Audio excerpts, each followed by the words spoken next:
Bem-vindo a todos. Vamos abrir nossas Bíblias, irmãos, no livro de Atos. Se puder só colocar um pouco mais de retorno para mim. Retorno, por favor. Atos, capítulo 2.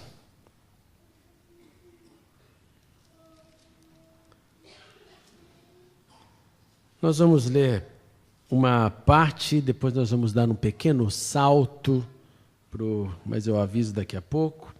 Atos, capítulo 2, verso 1. Chegando o dia de Pentecoste, estavam todos reunidos num só lugar. De repente, veio do céu um som como de um vento muito forte e encheu toda a casa na qual estavam assentados. E viram o que pareciam línguas de fogo que se separaram, pousaram sobre cada um deles. Todos ficaram cheios do Espírito Santo, começaram a falar noutras línguas, conforme o Espírito os capacitava. Havia em Jerusalém judeus devotos, vindos de todas as nações do mundo. Ouvindo-se o som, ajuntou-se uma multidão que ficou perplexa, pois cada um os ouvia falar em sua própria língua. Atônitos e maravilhados, eles perguntavam: acaso não são galileus todos esses homens que estão falando? Então, como os ouvimos, cada um de nós em nossa própria língua materna? Partos, medos, elamitas, habitantes da Mesopotâmia, Judéia e Capadócia, do Ponto e da província da Ásia, Frígia e Panfilha, Egito e das partes da Líbia, próximas a Cirene, visitantes vindos de Roma, tanto judeus como convertidos ao judaísmo, cretenses e árabes. Nós os ouvimos declarar as maravilhas de Deus em nossa própria língua. Atônitos e perplexos, todos perguntavam uns aos outros: o que significa isto? Alguns, todavia, zombavam deles e diziam: eles beberam vinho demais. Então Pedro levantou-se com os 11 e em alta voz dirigiu-se à multidão: homens da Judéia e todos os que vivem em Jerusalém, deixem-me explicar-lhes isto. Ouçam com atenção, estes homens não estão bêbados, como vocês supõem. Ainda são 9 horas da manhã, ao contrário, isto é o que foi predito pelo profeta Joel. Nos últimos dias, diz Deus, derramarei do meu espírito sobre todos os povos, os seus filhos e as suas filhas profetizarão, os jovens terão visões, os velhos terão sonhos, sobre os meus servos e as minhas servas derramarei do meu espírito naqueles dias, e eles profetizarão.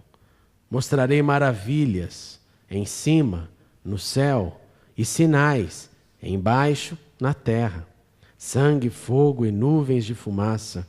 O sol se tornará em trevas e a lua em sangue, antes que venha o grande e glorioso dia do Senhor, e todo aquele que invocar o nome do Senhor será salvo. Pula comigo agora para o verso 37, mesmo capítulo. Quando ouviram isto, ficaram aflitos em seu coração e perguntaram a Pedro e aos apóstolos: irmãos, que faremos? Pedro respondeu: arrependam-se, cada um de vocês seja batizado em nome de Jesus Cristo para perdão dos seus pecados e receberão o dom do Espírito Santo. Pois a promessa é para vocês, para seus filhos e para todos os que estão longe, para todos quantos o Senhor, o nosso Deus, chamar. Vamos orar uma vez mais. Pai, obrigado por esta noite, quando celebramos e lembramos desta data tão incrível e maravilhosa que foi Pentecostes. Dá-nos agora da tua bênção, do discernimento do Espírito, e ajude-nos a entender a tua palavra, e ajude-nos a crescer mais e mais, para que sejamos como seu Filho Jesus, e para que possamos expandir o seu reino sobre a terra. Em nome do teu Filho Jesus que oramos. Amém e amém.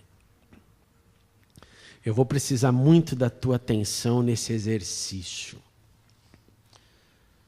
Porque nós, nessas últimas 5 semanas, analisamos o período da contagem na perspectiva de Jesus e seus ensinamentos.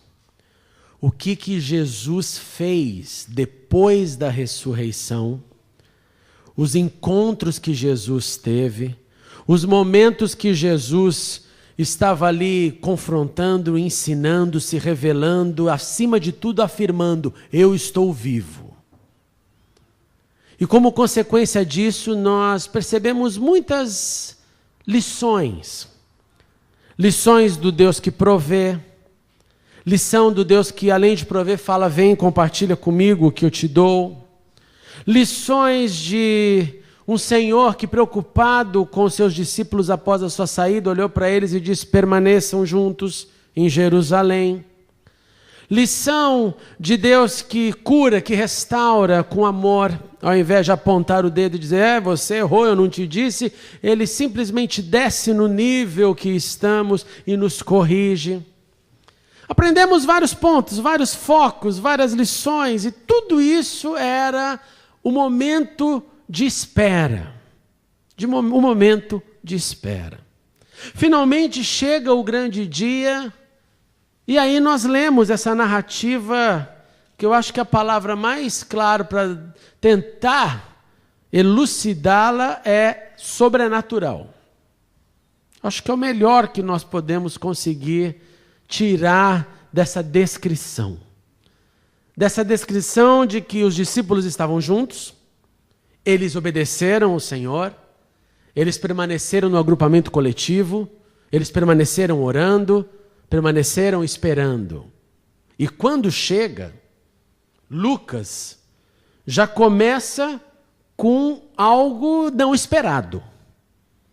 Porque ele começa, ao invés de dizer: e as pessoas estavam orando, reunidos, e sentiram a presença de Deus, não é assim. Ele começa: as pessoas estavam reunidos, de repente vem do céu um som. De repente vem do céu um vento muito forte. Para quem lembra das traduções antigas da Bíblia, a palavra era vento impetuoso. Um vento que era além do vento esperado. E vento é ar em movimento. E eles esperavam a promessa do Espírito. Eles sabiam o nome. Eles sabiam o que deveriam esperar. Mas não sabiam como o Espírito se manifestaria. Eles não estavam ali com a ciência de que nós vamos ali reunidos, vamos manter o grupo juntos, e de repente, quando estivermos reunidos, vai vir um vento impetuoso.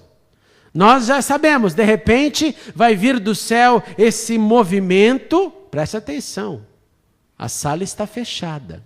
Mas vai vir um vento, e esse vento vai distribuir a possibilidade de todo mundo se tornar mais poliglota do que já era. Porque judeus naquele contexto já falavam grego, já falavam aramaico e já liam hebraico. Mas além disso, eles começaram a falar em outras línguas. E se você não fez esse exercício, faça em casa. Conte quantas nações tem aí que nós lemos. São mais de 10 diferentes. Significando que são mais de 10 línguas. Idiomas. Não confunda isso. E tudo isso acontece e tem a prova de quem ouve. É como você chegar num lugar que só fala uma língua, e você ouve a sua e você constata: eu estou ouvindo, eu reconheço. Ninguém te engana se fala a sua língua ou não. Tem como? Não vai durar mais do que 30 segundos. Se ele só souber falar obrigado, olá, tudo bem, como vai ficar por aí logo. Nós não percebemos assim quando está conversando? E todos que vieram para fora viveram isso com o inglês. Né? Quando a conversa demorava 30 segundos para acabar. Era só o hello, how are you? And that's it. Então nós sabemos quando ouvimos. Agora, os discípulos não estavam esperando isso. Não estavam esperando isso. Não estavam esperando, então, que em uma outra língua falariam, glorificariam a Deus, e que ao falar as pessoas entenderiam e ficariam tocadas por isso. Eles não sabiam disso. Ao ponto de que alguns falaram, temos a impressão que entrou álcool na reunião. Estão bêbados. Agora, presta atenção que tudo isso é o que eu disse que nós chamamos de uma palavra, acho que é melhor usada, é sobrenatural. Não dá para entender esse negócio. Foi a manifestação de Deus. Mas eu comecei com uma palavra. E é aqui que começa o exercício. Eu disse para você que na versão antiga dizia que um vento impetuoso. Na nova versão, um som, veio do céu um som como um vento muito forte e encheu toda a casa. Agora eu quero que você abra a sua Bíblia na primeira página da sua Bíblia, onde você tem o chamado índice. Acho que você nunca fez isso na casa de Deus. Hoje o nosso texto é o índice. Índice. Abra o índice. E presta atenção e vem comigo para essa jornada. Um vento impetuoso, um vento muito forte, foi a primeira palavra, expressão que Lucas escreveu para começar a explicar aquele dia. Se você perguntar por que ele escolheu essa palavra para começar a explicar aquele dia, a resposta está, possivelmente, nos 39 livros da Bíblia que vieram antes desse do Antigo Testamento, mais os 4 que vieram também depois, mas já no Novo Testamento.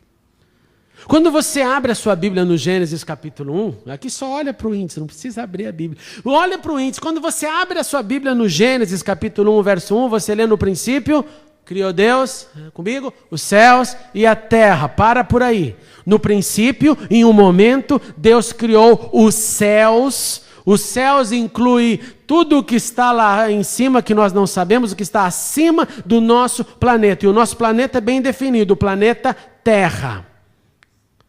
Então a criação começa não com Deus falando, e Deus construiu e fez e criou os céus, Platão, Saturno, Vênus e todos os outros do sistema solar e dos outros sistemas, incluindo a Terra. Não, no princípio criou Deus os céus, a Terra. Depois nós vamos ter estrelas, firmamento, nós vamos ter outras manifestações. Mas no princípio, como primeiro ato que nós lemos, nós temos céus e um planeta. É nele que Deus vai focar. Pelo menos para revelar para a gente. É uma boa pergunta para Deus. Deus, como é que foi a criação dos anéis de Saturno? Mas isso é para lá, não é para agora. E ele olha para esse planeta e nas palavras do Guilherme Arantes, também quem está lá na minha idade vai lembrar disso, esse planeta era chamado Terra, planeta... Vocês estão velhos, hein? Terra, planeta, água. Porque a terra era sem forma e vazia. Mas o Espírito de Deus pairava sobre as águas. Depois, se você continuar lendo a narrativa, você vai descobrir que aí Deus dá o toque e diz que haja que seja feita a porção seca sobre as águas. E aí aparece a divisão entre água e terra. Não terra planeta, mas terra land, terra solo. Então eu acho que aquela música faz muito sentido. Terra, planeta, água. E nesse momento, deixando criação de lado, inicialmente você lê, no princípio criou Deus, o seu Deus, o meu Deus, e em segundo, o Espírito dele pairava sobre as águas.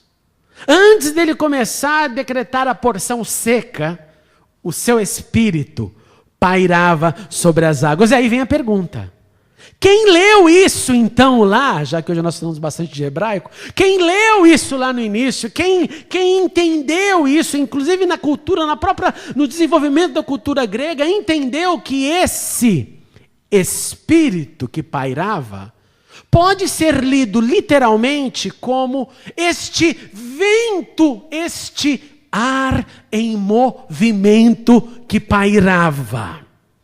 Este ar que não dá para ser contido.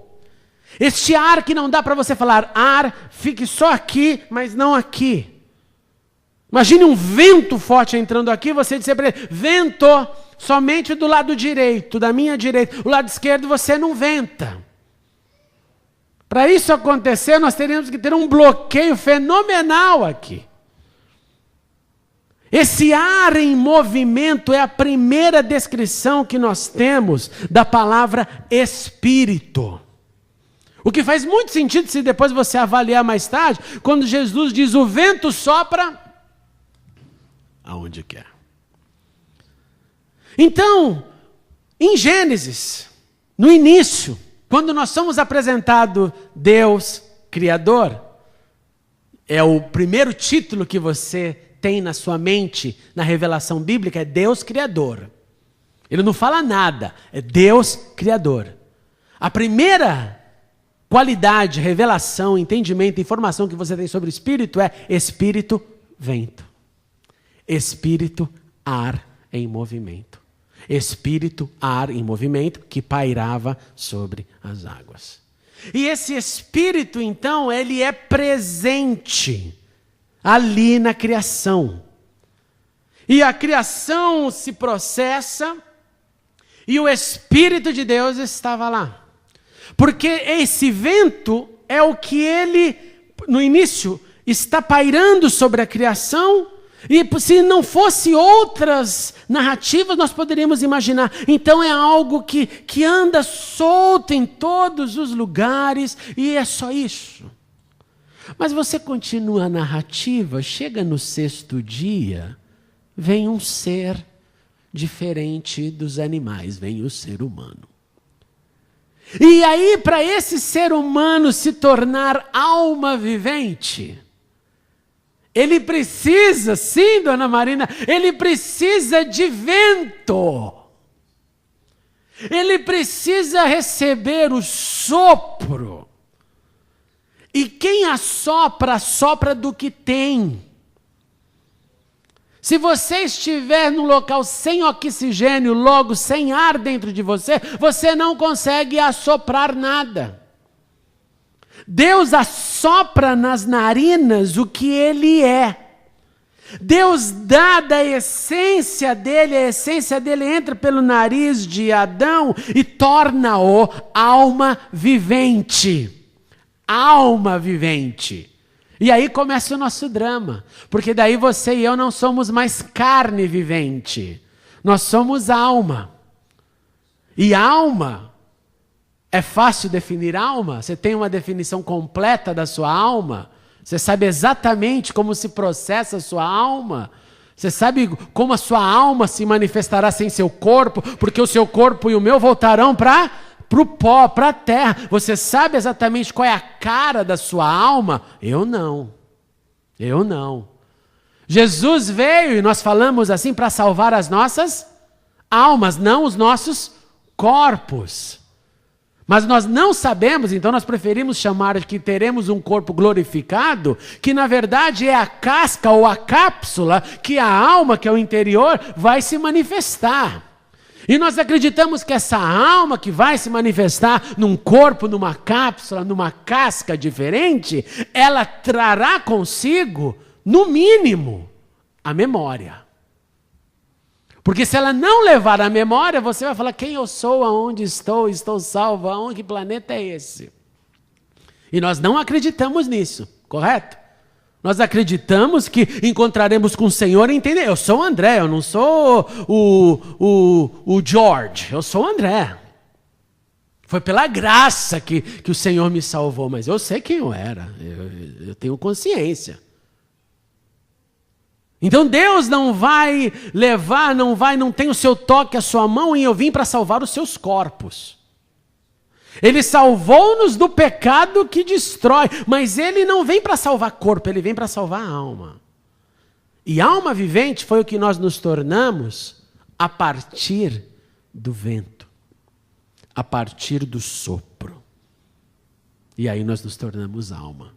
Logo, portanto, Deus dividiu o que Ele é comigo e com você na criação. Deus dividiu a sua essência com o ser humano. Por isso que o homem, mesmo antes de Jesus, é declarado tendo sido criado à imagem e semelhança de Deus. Ele não passou ainda pelo processo de regeneração, salvação, atração, escolha, nada disso. Ele é imagem e semelhança de Deus, porque Deus soprou nele de dentro de Deus para as narinas de Adão e se tornou assim alma vivente. Deus revelou um pouco do que Ele é. Deus dividiu um pouco do que Ele é. Assim temos e ganhamos semelhança. Assim ganhamos atitudes que nós somos, às vezes, ficamos pasmos de ver a bondade humana. Não é? Você já não ficou pasmos de ver uma bondade humana? Você falou, a pessoa fez isso. A verdade é que, ultimamente, nós ficamos mais pasmos com a maldade humana. Mas todos nós já fomos tocados por grandes bondades humanas que marcou nosso coração, nossa história para sempre. E você fala, eu não posso esquecer nunca aquele irmão, aquela irmã, porque fez isso. Ou histórias de pessoas que fizeram na humanidade.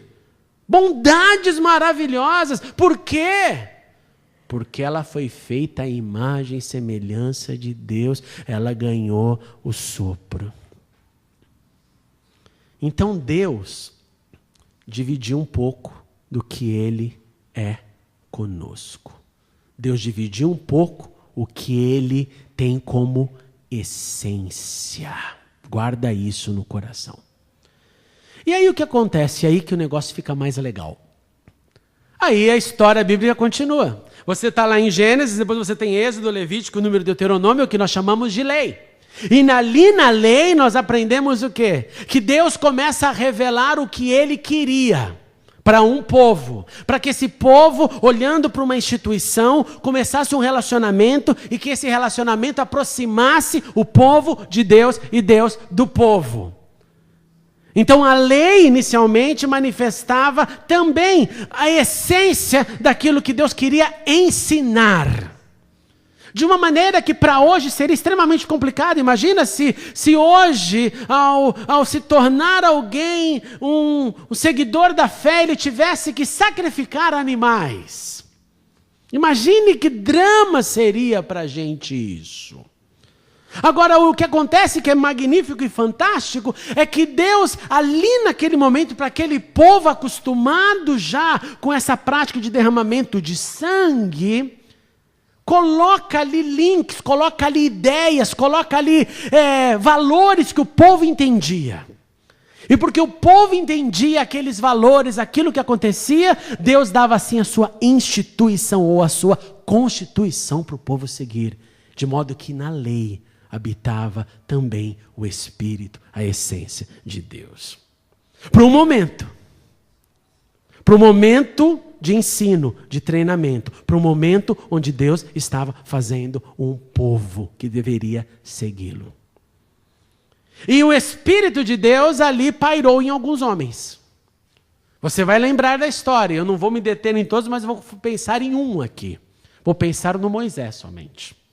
Vou pensar naquele que foi cheio do Espírito para liderar um povo e uma liderança que foi dura.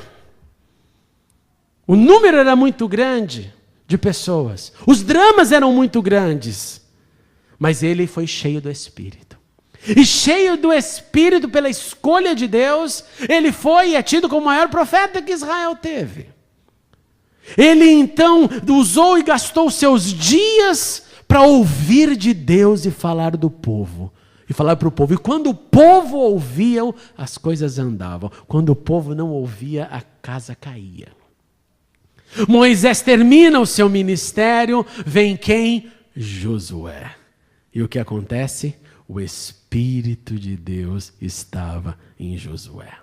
E aí Josué, que é o quinto, o sexto livro que você tem no seu índice, mostra um homem cheio do Espírito com uma missão. E a missão é conquista. Você vai receber essa unção e eu te digo, Josué, seja corajoso, seja corajoso, seja corajoso. Mas pelo poder do Espírito você vai conseguir realizar essa conquista, a conquista da terra. Porque Deus havia repartido a sua essência. Então, todos os personagens da lei, incluindo Josué, eles entendiam algo. Eles entendiam que alguns homens específicos recebiam mais dessa porção interna de Deus, mais que significa além daquilo que aconteceu na criação. Recebiam uma porção a mais para uma função maior. E que isso era escolha de Deus. Se Deus não tivesse te escolhido, você poderia ficar gritando o dia inteiro que nada aconteceria. Mas aqueles que Deus decidiu dividir um pouco mais dessa sua porção, esses eram chamados cheios do Espírito, profetas, líderes, homens de Deus. Mas quando eles olhavam para os céus, quando eles pensavam nos poderes dos céus, esses homens não faziam o que eu e você fazemos. Eles não pensavam em Deus, em Jesus, porque Jesus não era parte do seu entendimento. Então eles olhavam para um poder no céu, guarda essa frase, um poder no céu. Eles olhavam para o céu e reconheciam, nós temos um Deus soberano. O Senhor, nosso Deus, é o único Deus, é o Shema Israel. Nós temos no céu um Deus soberano. Guarda isso. E eu tenho dentro de mim, se sou Josué, uma porção a mais que Ele me deu para uma missão. Se sou Moisés, pela misericórdia e chamado dEle, eu tenho uma porção a mais em mim, porque Ele me chamou. E assim por diante. Aí nós entramos em Juízes. Porque Josué acaba a sua missão, olha para todo o povo e fala assim, gente, acabou por aqui. O que eu posso dizer para vocês é, eu prefiro no inglês isso, as for me and my house, we will serve the Lord. Eu e a minha casa serviremos ao Senhor. Eu não sei o que vocês vão fazer, mas eu e a minha casa continuaremos servindo ao Senhor. Só que quando ele faz isso, entra um processo de anarquia. E esse processo de anarquia se chama Juízes, que é o seu próximo livro. E naquele momento não existia liderança. Naquele momento a Bíblia diz, no livro de Juízes, a frase principal, sabe qual era? Final de Juízes. Naquele dia cada um fazia o que queria. Naquele dia cada um tinha um rumo. Mas mesmo assim, Deus, pela sua misericórdia, enviava o seu Espírito para alguns homens. E esses homens executavam algumas missões, mas não mantinham. Deus tinha misericórdia e pegava Sansão lá um dia, um homem com tantos problemas que para ele, entre prostituta e Espírito de Deus, não tinha muita diferença. Mas que do dia que Deus falava, hoje eu preciso usar ele para eliminar um certo número de inimigos, Deus usava, enchia-o com o Espírito. E ele então cumpria a sua missão. Eu costumo dizer que Sansão era o exterminador do passado, que nós conhecemos como do futuro. E Deus então dava o seu Espírito para uma missão, num momento de anarquia. Mas esses líderes não se mantinham. Simples. Não seguravam o rojão. Mas o Espírito estava lá. E eles olhavam para os céus. E tinha um poder nos céus e um Espírito que Deus escolhia para quem dar. Aí você entra em Ruth, que é um livro que nos fala sobre o período dos juízos, o período da anarquia, querendo dizer, mesmo na anarquia, alguma coisa boa pode acontecer. Mesmo durante a anarquia, o único livro na Bíblia que nos revela sobre uma conversão.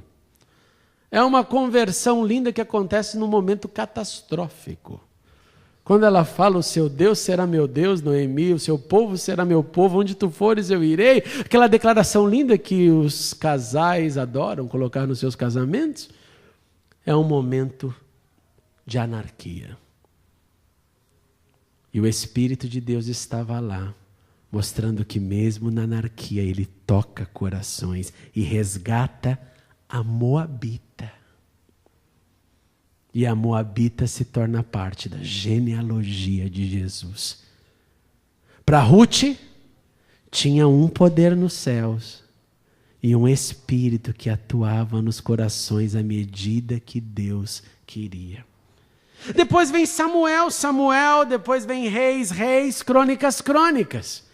E aí nós temos de novo Deus enchendo um homem de maneira sobrenatural, porque o seu nascimento já foi sobrenatural, sua mãe Ana não podia ter filhos, mas Deus quis ouvir a oração de Ana e responder a oração de Ana, de modo que Ana tem o seu filhinho, esse filhinho é consagrado, esse filhinho se torna então o último dos juízes, talvez primeiro dos profetas do momento da monarquia de Israel.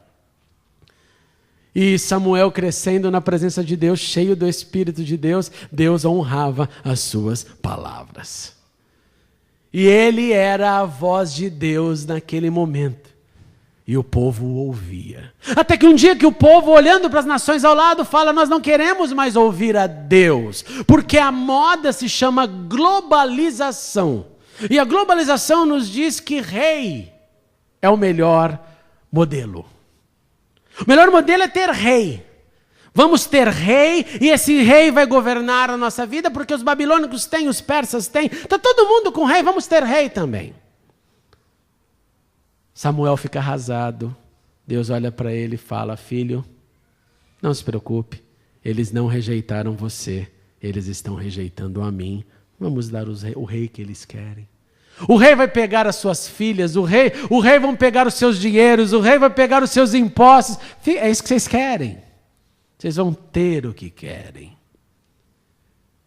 E rejeitaram o teocentrismo para um governo.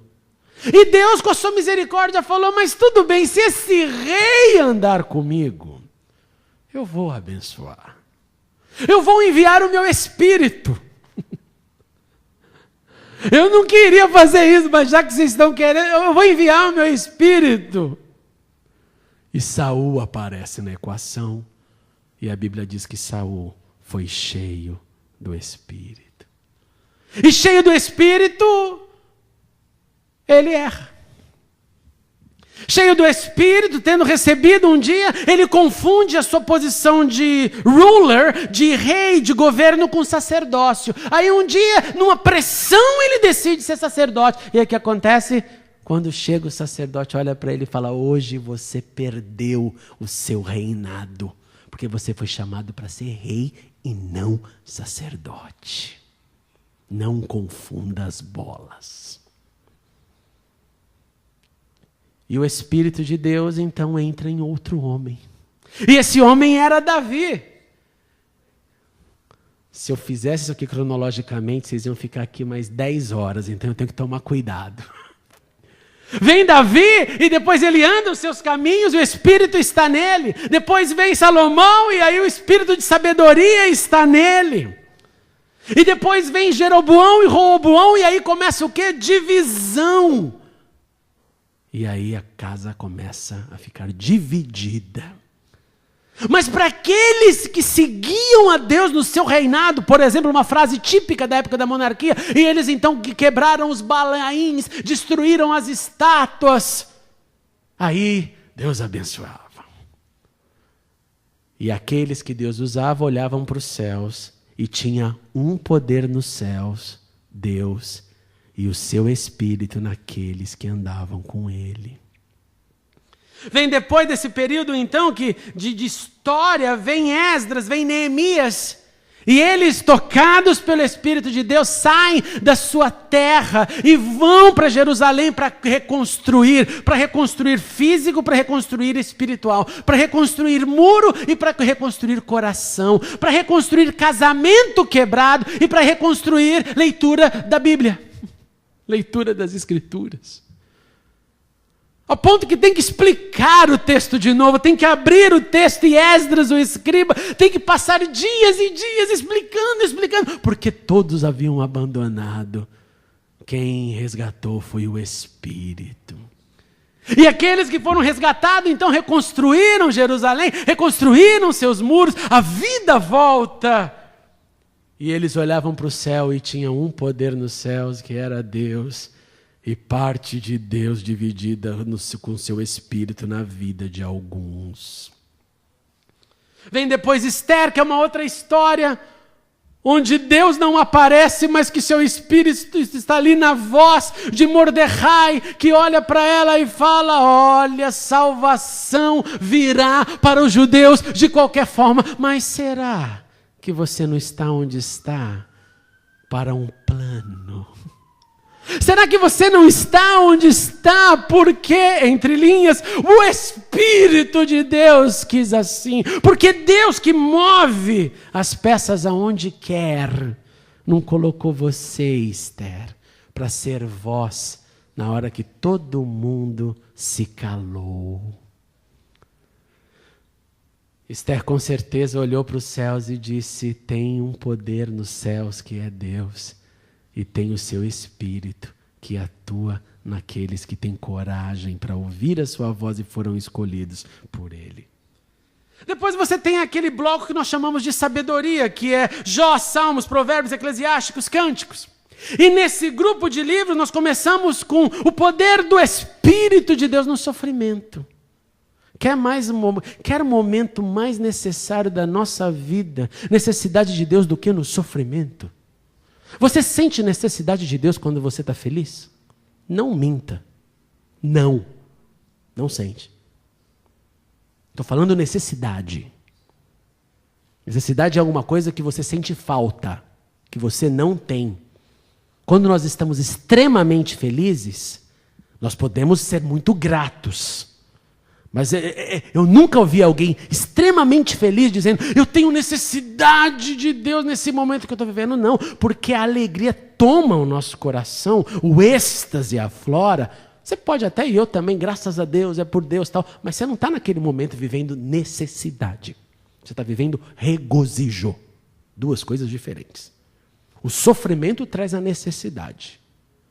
E a necessidade revela quem ele é. E Jó, se não fosse pelo Espírito de Deus, não ia aguentar aquele tranco. Mas ele passa guiado pelo Espírito, ele não amaldiçoa seu Deus.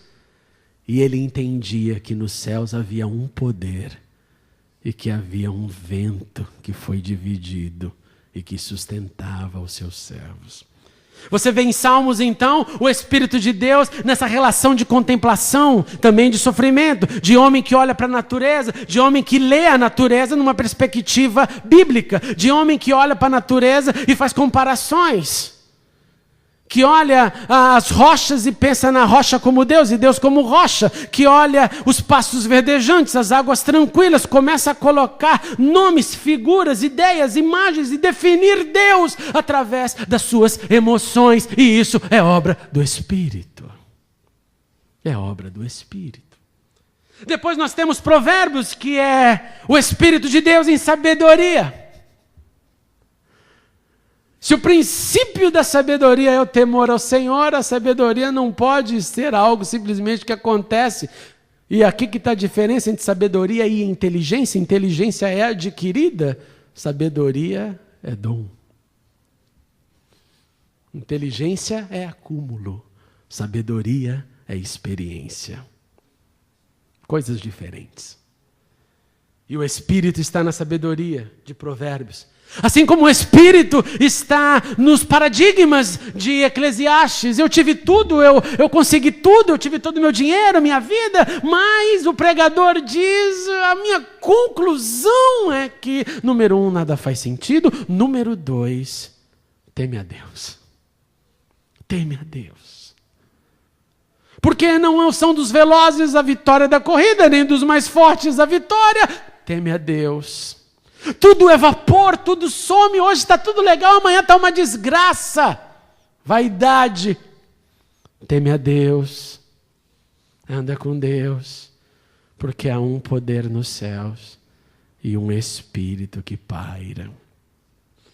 E aí você vai para Cântico dos Cânticos, onde tem essa relação de amor que nós traduzimos como amor de alma, porque você não ama o corpo somente do seu cônjuge. E quem ama somente o corpo do seu cônjuge, esse amor dura pouco, ainda mais com a velhice. Por isso que eu gosto da ideia alma gêmea. Porque eu amo o que ela é. Eu amo o que ela tem de dentro para fora. É claro que eu fui atraído também por fora. É claro que eu gostei do que vi. É claro que teve uma química um dia. É óbvio. Mas não é isso que segura. Não é isso que segura. Não são meus olhos azuis que seguraram a Cecília. Aliás, quando eu vejo as fotos daquela época, eu era um ser mais para João Batista do que para André. Um cara cabeludo, um roqueiro. Até ela fala, mas foi só por Deus mesmo, né? Eu falo, foi. Falei, graças a Deus foi só por Deus. Como diz o Herbert Viana, por trás daquele óculos também batia coração, por trás do cabeludo também batia um coração, né, Lázaro? E aí vem os profetas, que terminam o Antigo Testamento. De Isaías até Malaquias, você tem uma única coisa acontecendo. O Espírito de Deus em homens de Deus, dizendo para o povo, volte para Deus. Nenhum desses profetas falaram assim, a partir de agora eu sou profeta, tá? Meu nome é Amós, muito prazer, a partir de hoje eu sou profeta, me escute. Não. Todos eles foram chamados, empossados por Deus. E cumpriram a sua missão. E quando eles olhavam para os céus, eles diziam, tem um poder nos céus que é Deus e um Espírito que atua. Mas eu não posso deixar de terminar os profetas sem dizer para você que, claro, que quando veio Isaías e começou a falar, mais, vai ter também um momento de um servo sofredor. Vai também chegar um momento de alguém que parece que vai se manifestar, parece que tem um outro ser ou um outro poder. Todo mundo ficou com o cabelo arrepiado e fica até hoje. Mas eles olhavam para os céus e imaginavam um poder nos céus, Deus, e a sua essência, o Espírito na terra. Vem Jesus, então, no Novo Testamento, depois dos 300 e tantos anos, na sua página branca aí da sua Bíblia, o período interbíblico, e o mundo se torna helenizado, grego, e vem e começa a Bíblia com uma genealogia, tentando dar uma cronologia, uma história, uma continuidade, e daqui a pouquinho, no terceiro capítulo, já aparece um homem, e esse homem cheio do Espírito. O primeiro profeta, chamado João Batista, que vem, fala do arrependimento, que fala do batismo, que batiza Jesus. Desse Jesus que foi anunciado como aquele que batizaria com Espírito. Então você imagina nesse momento, irmãos e irmãs, de Pentecostes, porque depois é só você fazer o final do raciocínio lógico que eu estou tentando passar para você. Jesus vem, Jesus se manifesta, Jesus é um poder, Jesus é Deus encarnado, mas ninguém está entendendo nada disso. Ninguém está entendendo nada disso. Porque se entendesse, não teria largado ele sozinho na hora que prenderam ele. Você largaria Deus encarnado? Você é amigo de Deus, anda com você todo dia, na hora que vai acontecer uma coisa, você vai largá-lo? Você só larga se você não entendeu quem ele é. Eu estou falando, ele está andando com você, ele não está lá no céu.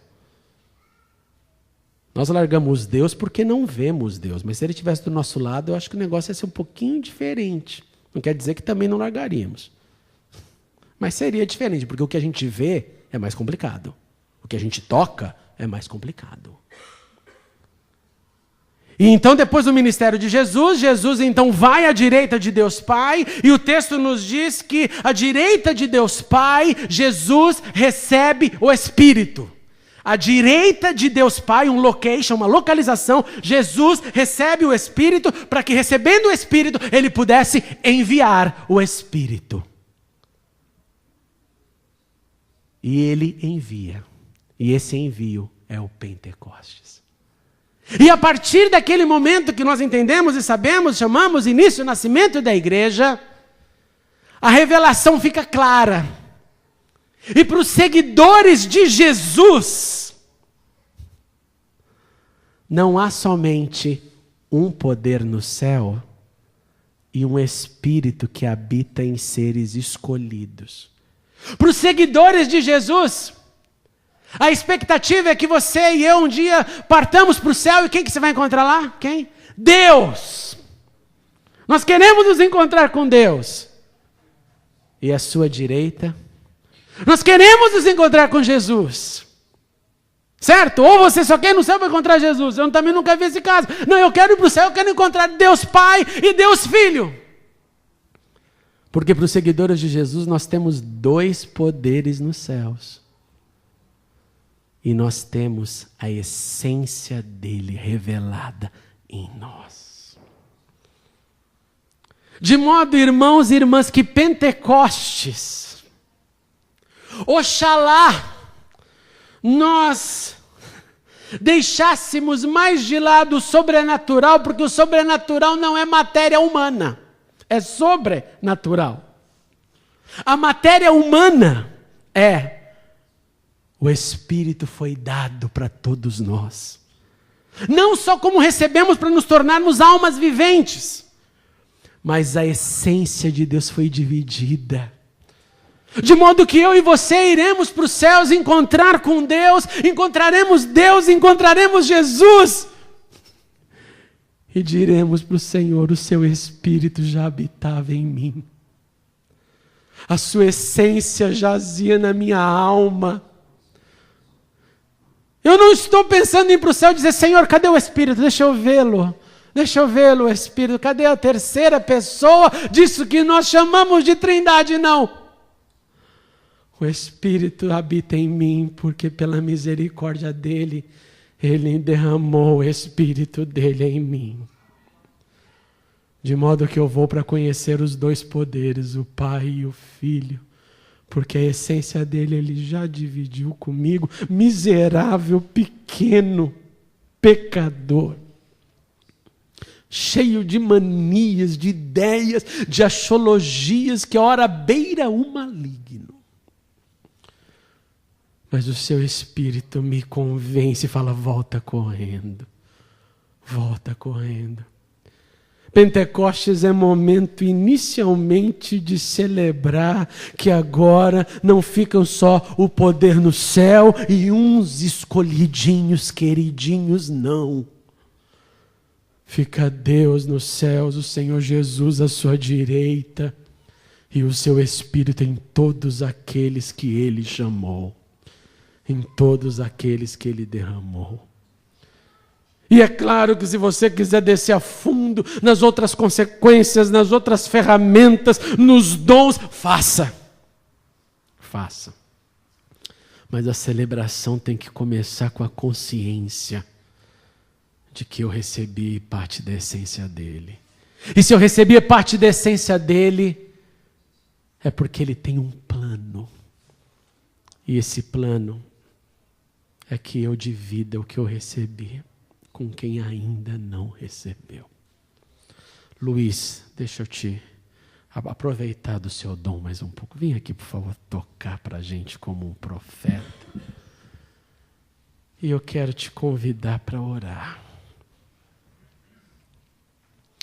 Porque eu acho que tem algumas coisinhas que dá para a gente saber se nós estamos vivendo nessa dimensão de fogo ou se estamos voltando para o Antigo Testamento, no sentido de, não, se o Espírito não está comigo, porque eu não sou o obreiro, pastor, seja lá o que você queira, aí eu me permito ter uma vida fria. Então eu queria que você olhasse para você, como eu, nesse Pentecostes, estou olhando para mim, falando, Senhor, quais são, o que está frio dentro de mim? O que está frio em mim que eu já nem percebo, eu já acho que é normal. O orgulho já me esfriou, eu já tenho meus julgamentos, estou frio. Eu tento vir no sábado, produzir um momento de louvor, de aleluia, mas a verdade é que eu estou frio, estou gelado. Durante a semana não tem esse negócio não. Olha para o seu coração hoje e fala: Senhor, como é que está essa minha relação com a sua essência? Porque se a sua essência que é santa habita em mim, eu fui chamado para ser santo. Eu sei que dá calafrio ouvir isso, né? Por isso que eu acho que quando os leitores de Paulo, dos apóstolos, liam aos santos, acho que dava até um calafrio na alma, né? Os santos, mal sabe ele que eu fiz essa semana. Mas ele nos olha assim: santos porque receberam o Espírito Santo, santos porque receberam o sangue do Cordeiro e por ele foram lavados, santos pela graça, não pelos atos. Olha para o seu coração, olha para a sua caminhada. Aqui eu quero te trazer um outro ponto, presta atenção nisso em nome de Jesus. Olha para o que você se tornou. Você se tornou um ser mais espiritual ou menos? Se você tem saudade das atuações de Deus no passado, é porque você se tornou um ser menos espiritual. Se você, os que caminham com Cristo, falam: não, mas lá eu lembro daquela época, é prova de que hoje você está pior do que antes. Simples. Isso é raciocínio lógico. Isso não é revelação divina, irmãos. Isso é realidade de pensamento lógico. Porque quem tem essência de Deus tem que estar melhor hoje do que há 10 anos atrás. Tem que estar mais sensível e não mais insensível. Tem que estar mais moldado e não menos moldado. Tem que estar mais quebrantado e não mais rochoso, duro. Tem que estar mais submisso e não menos submisso. Tem que estar mais bíblico e não mais teólogo. Tem que estar mais cheio do ar em movimento do que cheio de historinhas. Historinhas. Tem que estar mais cheio de integridade do que palavra que não é mantida com a vida. Como está o seu coração? Essa é uma das minhas últimas mensagens para vocês e eu queria que vocês prestassem atenção nisso. A espiritualidade do amanhã tem que ser melhor do que a de ontem. Vamos ficar de pé e orar.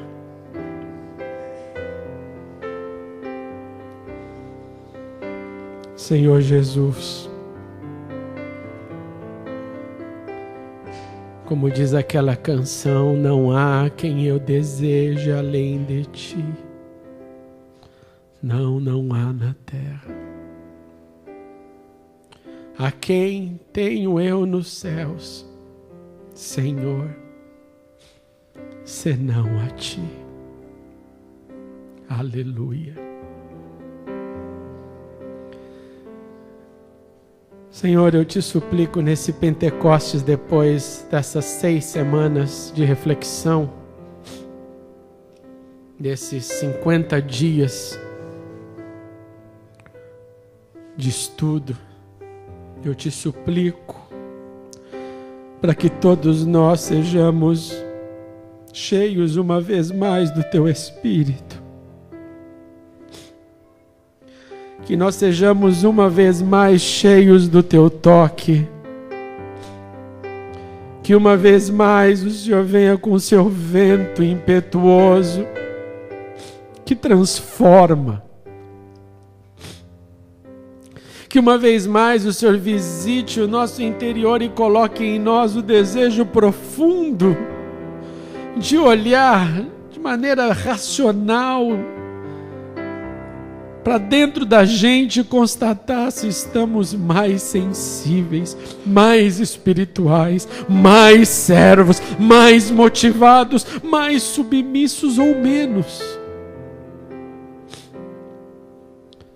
E para os que se sentirem menos, eu te suplico, ajude-os hoje, porque o Senhor é poder gratuito.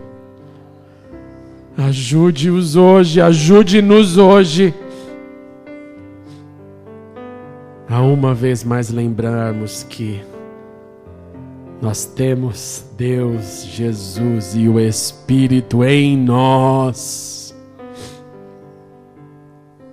Nós não precisamos esperar até os céus para viver na dimensão do Espírito. Os céus veio para a terra.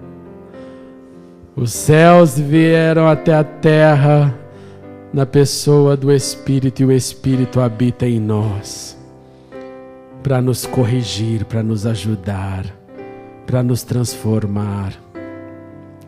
Aqueles que sofrem com essa transformação, porque às vezes é dolorido, às vezes dói tanto, Senhor, ajude-nos. Ajude-nos a sermos aprovados e não reprovados. Ajuda-nos a sermos como Jó. Ajude-nos, Senhor. Que esse Pentecoste marque a nossa vida, o nosso calendário, e nos dê vontade de buscar mais, mas que não fique só na vontade, Senhor. Que não fique só na vontade, porque mais um dia mau vem amanhã,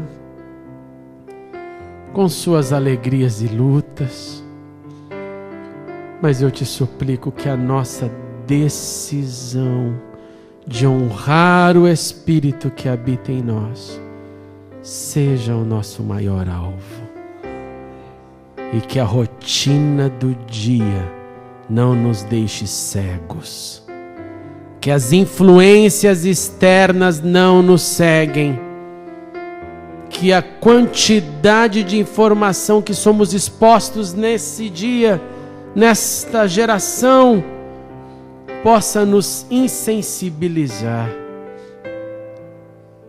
mas que a Tua palavra seja a única lâmpada para os nossos pés e luz para os nossos caminhos. Faz assim em nós, eu te suplico, em nome de Jesus. Amém e amém. Deus te abençoe. Feliz Pentecostes, hoje e sempre. Hoje e sempre. Pode se sentar. Muito obrigado por assistir a mensagem. Clique agora em inscreva-se para se cadastrar no canal e ser avisado de todas as novidades. Se você quiser ajudar na divulgação, clique em gostei e adicione o vídeo nos favoritos. Não se esqueça também de conferir as mensagens anteriores. Obrigado e até a próxima.